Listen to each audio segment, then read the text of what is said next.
जय जय महाराष्ट्र माझा, गरिजा महाराष्ट्र माझा. महाराष्ट्राचा जय जयकार करण्यासाठी तमाम बांधवांनी एक संघ झाले पाहिजे.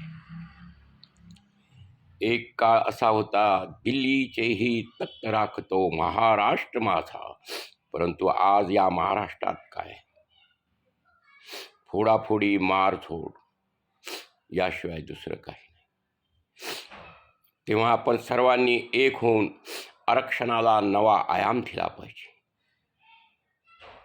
आरक्षणाचं राजकारण आणि देशातलं राजकारण घाणेरडे आणि रडे आहे. तेव्हा आपल्याला स्वच्छ प्रशासन आणि शासन जनतेला द्यायचं आहे. आज जिकडे पाहावं तिकडं प्रस्थापित हे राज्य करू लागले. नुसते राज्य करत नाही तर ते स्वतःला संस्थानिक समजतात.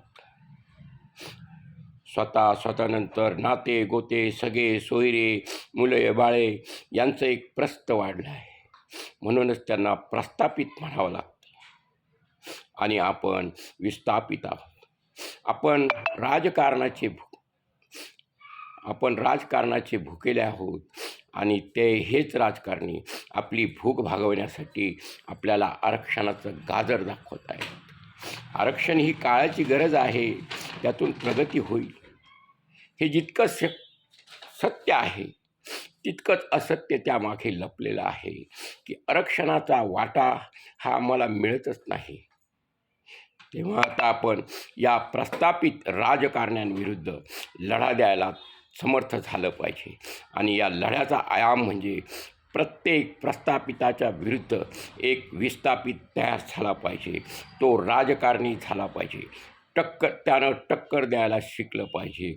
जेव्हा परिस्थिती ओढावते तेव्हा माणूस हा मानसिकदृष्ट्या सबल होतो. माणसाविरुद्ध लढणं हे योग्य नाही. परंतु आम्हाला जेव्हा लढवलं जातं आपसात, तेव्हा माणसाविरुद्ध लढणं हा देखील धर्म आहे. आणि त्यातून तो धर्म आम्ही पाळला पाहिजे. आणि या प्रस्थापितांविरुद्ध एकच विस्थापित, मग तो ओबीसीचा असो, मराठ्याचा असो, अल्पसंख्याकाचा असो, मागासवर्गीयांचा असो, भटक्यांचा असो, त्या सर्वांनी पाठबळ देऊन आम्ही विस्थापितांचं राज्य या देशात आणलं पाहिजे. अरे भले भले इंग्रज येऊन गेले, मोगल येऊन गेले, तेव्हाच लढणारे आम्ही विस्थापितच होतो. तेव्हा ही प्रस्थापित घराणे होती कुठं? आज ते प्रस्थापित घराणे आमचं रक्त शोषत आहे. तेव्हा प्रत्येक माणसानं आज एकच ध्यास घेतला पाहिजे की आम्ही या विस्थापितांसाठी न्याय देण्यासाठी, या विस्थापितांचा आत्मसन्मान वाढवण्यासाठी प्रस्थापिताच्या विरुद्ध एक तरी उमेदवार एकमतानं उभा करू. आम्हाला आरक्षणाची जितकी गरज आहे तितकेच राजकारण जाणून घेण्याची गरज आहे. तेव्हा राजकारण जाणून घेण्यासाठी आम्ही आता सज्ज झालो पाहिजे. माझ्या काही कवितांच्या ओळीतून मी आपणासाठी राजकारणाची व्याख्या आणि राजकारणाला प्रतिशत देण्यासाठी आम्ही काय केले पाहिजे हे सांगत आहोत. आता एकच ध्यास माणसाने माणसाला गाठा. आता एकच ध्यास माणसाने माणसाला गाठा. मग तो असो ओबीसी, अल्पसंख्याक, मागास, भटका, विमुक्त की मराठा.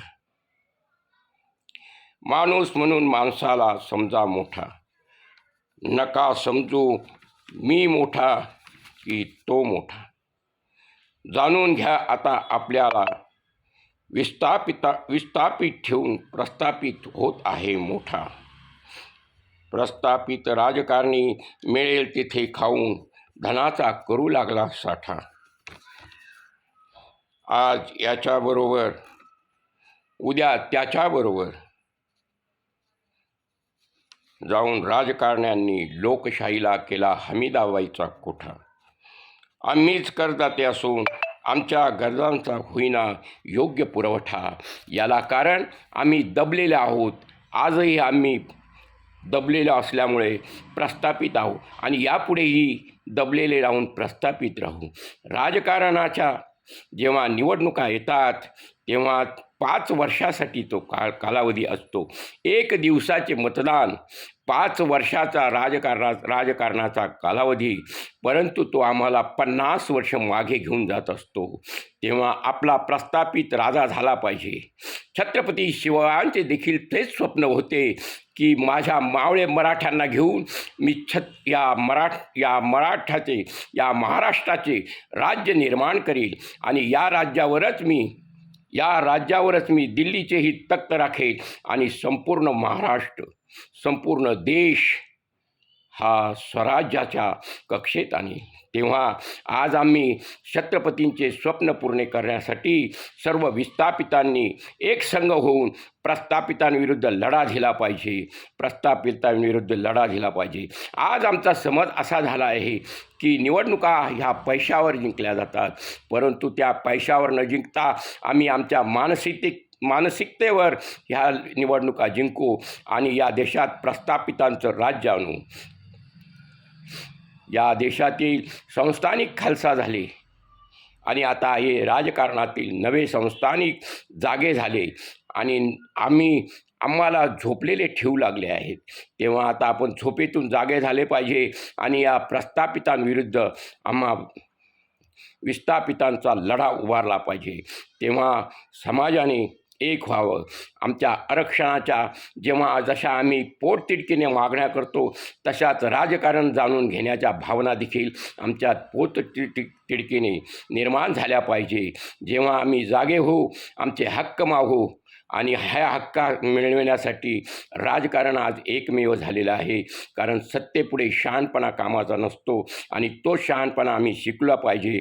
आता लोकसभेच्या निवडणुकांचे पडघम वाजू लागले आहेत आणि या निवडणुकात आम्हा विस्थापितांचा सहभाग तो राजकीय हक्क मिळविण्यासाठी झाला पाहिजे. आमचे देखील विस्थापित आज संसदेत, विधिमंडळात जाऊन बसले पाहिजे आणि जर आमचे विधिमंडळात विस्थापित जाऊन बसले तर त्या विस्थापितांना न्याय हक्क मिळेल. विस्थापितांसाठी लढतील आणि प्रस्थापितांना सांगतील हा देश जसा तुम्ही तुमचा समजता त्याहूनही तो आमचा आहे. कारण आमच्या रक्तातून, आमच्या घामातून, आमच्या त्यागातून, आमच्या कष्टातून हा देश उभा राहिलेला आहे. एवढेच नव्हे, या देशाची धनसंपदा देखील आमच्याच कष्टातून उभी राहिलेली आहे आणि या धनसंपदेचा वाटा आम्हाला मिळत नाही. आम्ही प्रामाणिकपणे कर्ज भरतो. आज पाहिले तर आपण शेतकऱ्यांच्या जमिनीवर सिलिंग आहे, परंतु मोठमोठ्या उद्योगपतींच्या, धनाढ्यांच्या, लबाड राजकारण्यांच्या जमिनीवर सिलिंग नाही. आज हजारो एकर जमीन प्रत्येक राजकारण्यांची, धनदांडग्यांची आहे. आमच्या प्रत्येक वस्तूवर टॅक्स लावले जातो, परंतु राजकारणी आपला पैसा जमा करताना टॅक्स हा दाखवतच नाही. आज संस्थानिक असलेल्या प्रस्थापितांच्या कडे करोडोची संपत्ती आहे, त्याचा कोणी हिशोब मागत नाही. हिशोब मागायला गेलं तर विस्थापितांवर अनेक कलमं लावली जातात. प्रस्थापितांचे हस्तक त्या विस्थापितांना जर्जर करून सोडतात. मग त्या विस्थापितांच्या भावना मरून जातात. त्याचा उठाव हा शिथिल होतो आणि हा उठाव शिथिल झाला की विस्थापित पुन्हा उठतात आणि आपल्यावर राज्य करू लागतात. तेव्हा विस्थापितांनी आता एकच ध्यास घेतला पाहिजे, आम्ही देखील राजे होऊ, आम्ही आमचा न्याय हक्क मागू. आम्हाला विस्थापितांविरुद्ध लढा द्यायचा नाही, तर विस्थापितांची आज जे राजकारणाचा खेळ चालवलेला आहे, या राजकारणाच्या खेळाविरुद्ध आम्हाला लढा द्यायचा आहे. या महाराष्ट्रात माणसाला माणूस म्हणून समान वागणूक दिली पाहिजे. जी महामानवांनी आम्हाला दिली होती, त्या महामानवाच्या शिकवणीवर आम्ही एक संघ झालो पाहिजे. परंतु आज आम्ही महामानवांना एका विशिष्ट जातीच्या कक्षेत ठेवलेलं आहे, त्यामुळे आम्ही एक संघ होऊ शकत नाही. तेव्हा आम्ही एक संघ झालो पाहिजे. आम्ही प्रथम आम्हाला या देशाचे, या राज्याचे नागरिक समजून आम्ही आमचे हक्क मागण्याचा प्रयत्न केला पाहिजे. आम्ही ह्या देशाचे, या राज्याचे एकसंघ नागरिक आहोत. त्यानंतर आम्ही विशिष्ट जातीपातीचे, विशिष्ट धर्माचे आहे, ह्या भावनानंतरच्या आहेत. जर आम्ही राष्ट्र, देश एकसंघ ठेवू शकलो नाही, आमचे हक्क मागू शकलो नाही, तर आम्ही आमच्या जाती, आमचे धर्म घेऊन काय मिळवणार आहे याचा देखील विचार केला पाहिजे. तेव्हा प्रस्थापितांनी आपला लढा उभारला पाहिजे आणि हा लढा उभारण्यासाठी आम्ही सर्व जात, धर्म, पंथ विसरून आमच्या हाल, अपेष्टा, गरजा, आमच्या उद्याची येणारी पिढी याचा विचार केला पाहिजे. आणि हा विचार करण्यासाठी एकच की आम्ही देखील राजकर्ते झालो पाहिजे, आम्ही देखील राजकर्ते झालो पाहिजे. आणि राजकर्ते होण्यासाठी आम्ही उभे राहिलो पाहिजे. उभे राहिलो पाहिजे याचा सरळ सरळ अर्थ असा आहे की राजकारणात आम्ही आमचा उमेदवार उभा केला पाहिजे. आमचा उमेदवार उभा की मग तोच आम्हाला उभे करेल, जागे करेल. तेव्हा राजकारणाचा हक्क, राजकारणातला आपला वाटा आता मिळवलाच पाहिजे, मिळवलाच पाहिजे. जय महाराष्ट्र, जय हिंदू राष्ट्र, जय हिंद, जय हिंद, जय महाराष्ट्र. आपला अण्णा धगाटे, ज्येष्ठ साहित्यिक, सामाजिक कार्यकर्ता. धन्यवाद.